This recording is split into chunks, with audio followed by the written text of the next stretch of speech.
Certificate, তোর দাদুর birth certificate, তোর ঠাকুরদার বার্থ সার্টিফিকেট, আর তোর দিদিমার বার্থ সার্টিফিকেট। তোর অমিত শাহ, মোদী সরকার যে আমাদের থেকে সার্টিফিকেট চেয়েছে, আগে তোরা সেই সার্টিফিকেট মানুষকে দেখা, তারপর কাগজ চাইবি মানুষের থেকে।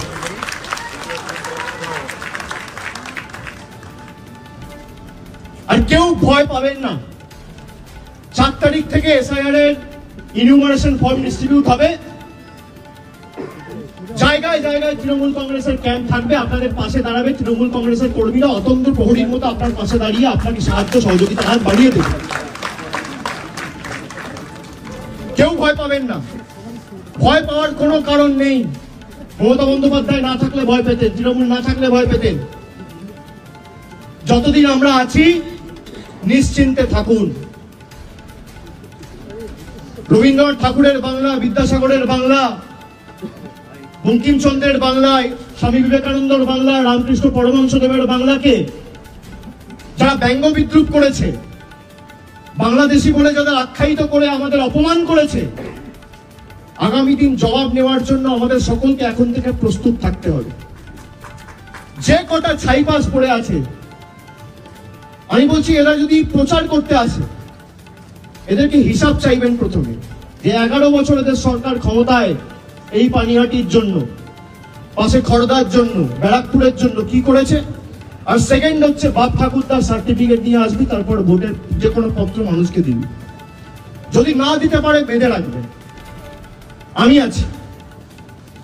4 তারিখ থেকে এসআইআর শুরু হবে, 4 তারিখ থেকে 1 মাস যতদিন ফর্ম বিলি হবে আমি রাস্তায় থাকবো, আমি আপনাদের কাছে এসে দাঁড়াবো, চিন্তা করবেন না।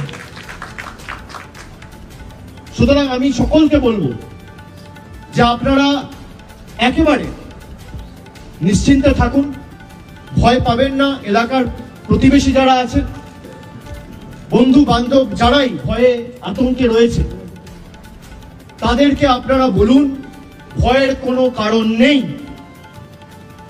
5 জনকে বাংলাদেশি হিসেবে বাংলাদেশে পাঠিয়ে দিয়েছিল, আমরা আইনি লড়াই লড়ে তাদেরকে হাইকোর্টে লড়াই করে হাইকোর্ট ঘোষণা করেছে এরা বাংলাদেশি নয়, এদেরকে ভারতে ফিরিয়ে আনতে হবে, আমরা তাদের নিয়ে আসার ব্যবস্থা করছি। অত সোজা নয়। আজকে যারা ধর্ম নিয়ে রাজনীতি করে, ধর্ম নিয়ে কোনোদিন রাজনীতি করা উচিত? কর্মসংস্থান, শিক্ষা, রাস্তা ঘাট, জল, পানীয় জল, পরিকাঠামোগত উন্নয়ন, school college, medical college, ITI, একটা সরকারের কাজ কি? উন্নয়নের যে প্যারামিটার রয়েছে আপনি সেই নিয়ে তর্ক করুন না, তথ্য পরিসংখ্যানের মাধ্যমে আসুন। আমাদের সরকার 14 বছর ক্ষমতা, আপনাদের সরকার কেন্দ্রে 11 বছর ক্ষমতা। আমি তো বলেছি বিজেপি নেতাদের, সনাতনী, আরে সনাতন ধর্মের রক্ষাকর্তা শ্রীকৃষ্ণ হতে পারে, প্রভুরাম হতে পারে, মা দুর্গা হতে পারে, মা কালী হতে পারে।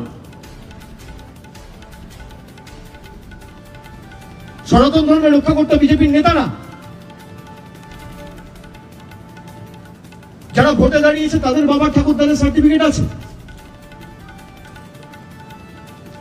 কেউ ভয় থাকবেন না। আমি হাত জোর করে আরেকবার সবাইকে অনুরোধ করছি, আমার কথা যারা শুনছেন, আপনাদের কোনো রকম কোনো অসুবিধা হলে স্থানীয় জনপ্রতিনিধি, প্রশাসনের বিডিও অফিস বা প্রশাসনের পঞ্চায়েতের অফিস বা শহর এলাকায় কাউন্সিলর, মিউনিসিপ্যালিটি বা তৃণমূল কংগ্রেসের যদি কেউ ওয়ার্ড প্রেসিডেন্ট বা পঞ্চায়েতের স্তরে দলীয় দায়িত্বে থাকে, তাদের সাথে যোগাযোগ করুন, আপনাদের পাশে আমরা আছি।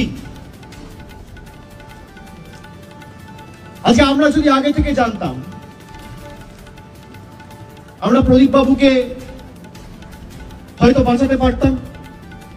তার পরিবারের কেউ জানেই না, কারোর সাথে তিনি আলোচনাই করেন।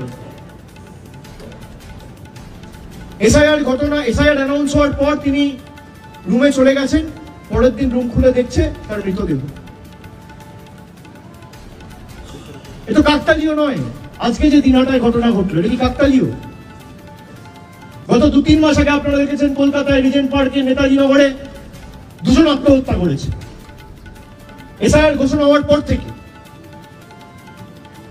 এদের মৃত্যুর জন্য একমাত্র দায়ী হচ্ছে অমিত শাহ আর জ্ঞানেশ কুমার। আমি আবার বলছি দ্ব্যর্থহীন ভাষায়, বিজেপি ভাবছে ইডি আর ইলেকশন কমিশনকে লাগিয়ে আমাদের টাইট করবে। তোমাদের বুকের পাঁটা থাকলে বাংলার মানুষের গায়ে হাত দিয়ে দেখিও।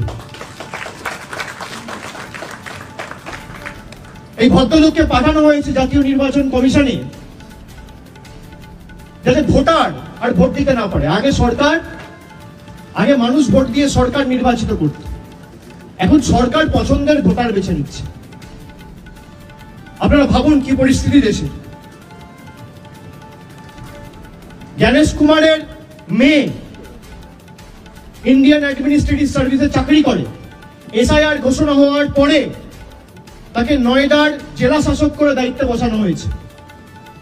জ্ঞানেশ কুমার মানে জাতীয় নির্বাচন কমিশনের মুখ্য নির্বাচন কমিশনের আধিকারিক।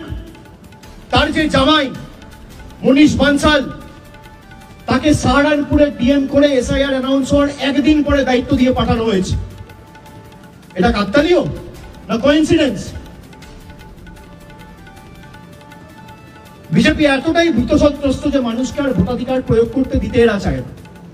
আর আমরাও সুনিশ্চিত করব যে আপনি একটা মানুষের মৌলিক অধিকার আপনি কাটতে পারবেন না। আপনার যত ক্ষমতা আছে আপনি CBI, ED, election commission, paramilitary force, high court, supreme court, media, income tax, SFIO, paramilitary force সব লাগান। আমরা মানুষের শক্তি নিয়ে রাস্তায় নামবো। গতকাল তৃণমূল কংগ্রেস মিছিল করবে এই পানিহাটিতে। সারা বাংলা জুড়ে একটাই স্বর, জাস্টিস ফর প্রদীপ কর। এই স্লোগানকে সামনে রেখে কালকে মিছিল হবে এবং আগামী দিন আমি আবার আসবো এখানে, কথা দিয়ে গেলাম। কেউ ভয় পাবেন না, ভয় পাওয়ার কোনো কারণ নেই। স্থানীয় যারা জনপ্রতিনিধি আছে তাদের সাথে যোগাযোগ করুন। মমতা ব্যানার্জি সরকার থাকতে আর মমতা ব্যানার্জি বেঁচে থাকতে একটাও প্রাণ আমরা অকালে যেতে দেবো না। এটা আমাদের দায়িত্ব এবং দায়বদ্ধ। সবাই ভালো থাকবেন। এলাকার সকলকে আমার প্রণাম জানাচ্ছি এবং সকলে নিশ্চিন্তে নির্দ্বিধায় থাকবেন এবং ভালো থাকবেন। সমবয়সী যারা আছে তাদের সকলকে আমার ভালোবাসা এবং বড়দের শ্রদ্ধা জানাচ্ছি। অনেক অনেক ধন্যবাদ। জয় বাংলা।